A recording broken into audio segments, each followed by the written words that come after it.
scenes and details may be intense or unsettling for certain viewers.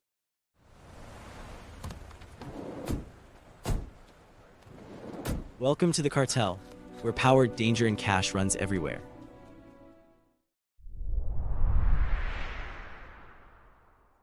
You are the cartel's political fixer, the person they call when a suit becomes a crime scene. You are in an underground parking garage at midnight, under flickering lights that make every car look like a hiding place. You are here because the governor is about to be arrested with a phone full of bribe chats, route pins, and payment lists. You need him alive long enough to sign emergency contracts that shove public money into your fronts.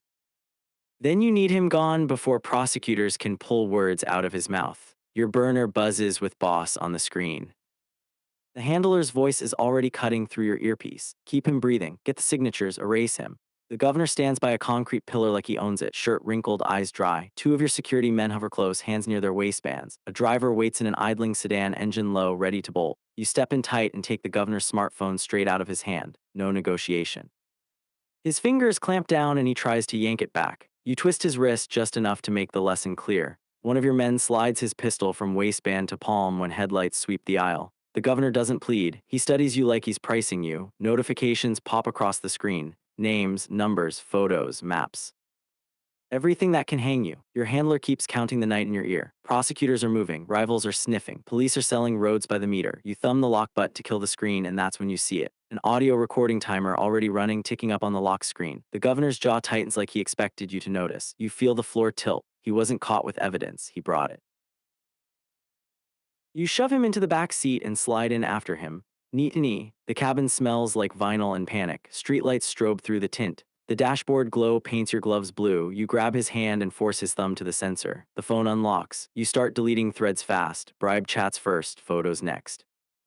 Then the route map with pins that look like a confession. Your other phone lights up with messages from his chief of staff. Prosecutors are already at the residence. They are sealing doors. They are pulling cameras. Your handler on speaker wants a safe house. You don't. You choose the signing point. Paper first, survival second.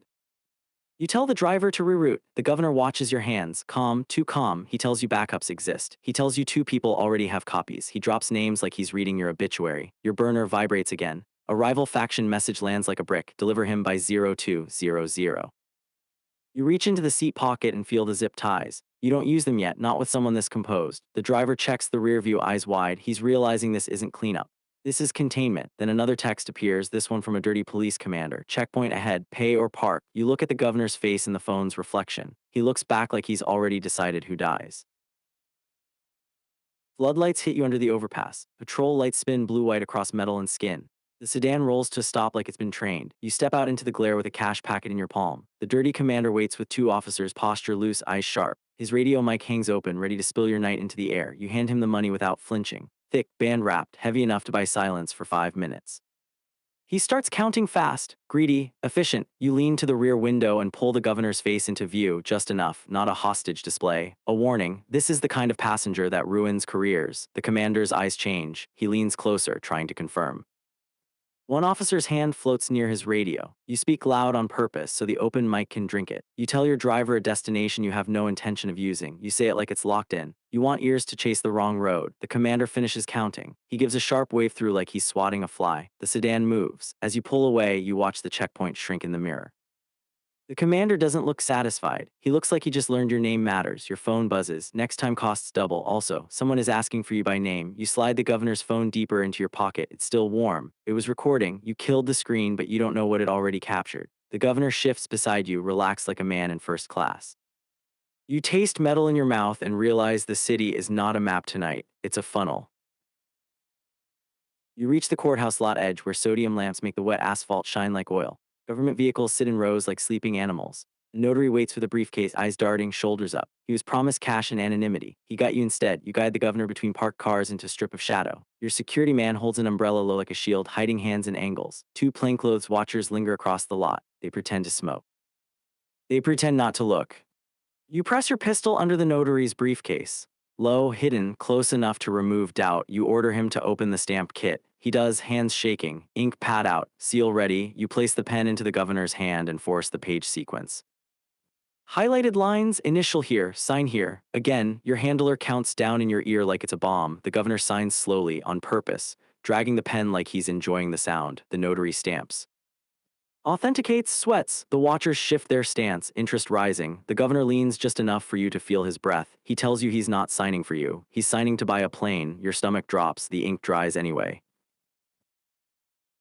The cash count room is a box behind a construction office. One bulb hangs over a metal table. Corners stay black. Sound dies in here. Stacks of cash sit like bricks beside a counting machine. A laptop waits, logged into accounts that don't exist on paper. Your accountant contact sits stiff, eyes flicking between zeros in your face. The governor sits nearby with his wrists taped to the chair arm. Not tight, just insulting. You lay the authenticated contracts on the table like weapons. You tell the accountant to initiate the transfers. Front companies, public works money, clean lines drawn with dirty hands. He hesitates at the amounts. Then he obeys. Transfer confirmations pop up. You take proof photos and send them to your handler. The handler's voice sharpens. After the transfer, he disappears. No mistakes. You pull out a portable wipe tool and connect it to the governor's phone. You watch the progress bar like it's a heartbeat. Done. You crush the SIM between your fingers until it snaps. You still pocket the phone body. Hardware has stories. The governor tilts his head, unbothered, watching every move like he's memorizing your habits. Then your burner lights up with a rival faction message, a photo of your family's front door. Caption 0200. The room gets smaller. The cash feels useless. The contracts feel like a rope around your neck. You realize you don't have a night anymore. You have a deadline. You drag everyone to a safe house and immediately decide it can't stay a safe house. The kitchen is cramped. Cabinets hang open because people don't close things when they're afraid. A dog barks through the wall like it smells the truth. You kneel by the stove and open the gas line. The smell hits fast. You don't cough. You keep working. You smear accelerant near the back door where flames will climb quick. You place the governor's jacket on a chair, staged like he just stepped out for air. You want investigators to find a story you wrote. Your security man stands there with a lighter, face pale. He doesn't like burning places. Burning places means burning options. You signal with your hand. Simple, final. The governor is free now, but watched. He paces slow, eyes scanning corners, counting exits. He looks like a man rehearsing.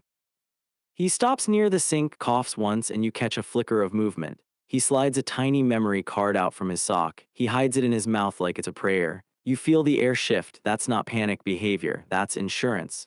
Sirens start to rise outside, distant but approaching. Maybe real, maybe called. Either way, it's time. You nod. The security man flicks the lighter. You don't watch the flame catch. You're already moving. Behind you, the house becomes a problem no one can undo, and you can't smell anything except gas and inevitability. Bright fluorescents slam into your eyes in the hospital service corridor. The floor is waxed and reflective, every step duplicated under you like a mistake. You push a gurney fast, a sheet covers the patient, oxygen mask strapped on. From a distance it reads as one more emergency nobody has time to question. You flash a stolen badge at a service door guard. He squints. He doesn't want paperwork. He waves you through. You turn into the tunnel and execute the swap. The sheet-covered body becomes a decoy in seconds. Different weight, different shoes, same outline. You steer the real governor through a side door, head down, moving like staff. You keep him close enough to control, far enough to deny. Your burner is already open to 2 message threads, 2 rival crews, 2 lies.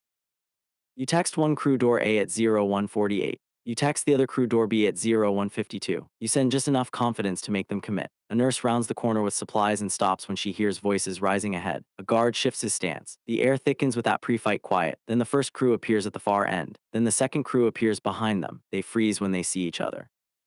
They understand at the same time. They've been played. You don't stay to watch the spark. You take the minute you bought. The governor coughs hard. He spits the tiny memory card into his palm and holds it up like it's holy.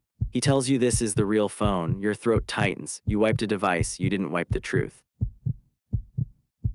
Pre-dawn air cuts cold at the riverside helipad. Mist lifts off the water. Dust spins under rotor wash. A searchlight sweeps, bleaching everything it touches. A helicopter waits with its door open. Pilot ready, engine running, time draining. You walk the governor forward, pistol aimed low, close to his ribs where nobody can see the threat from far away.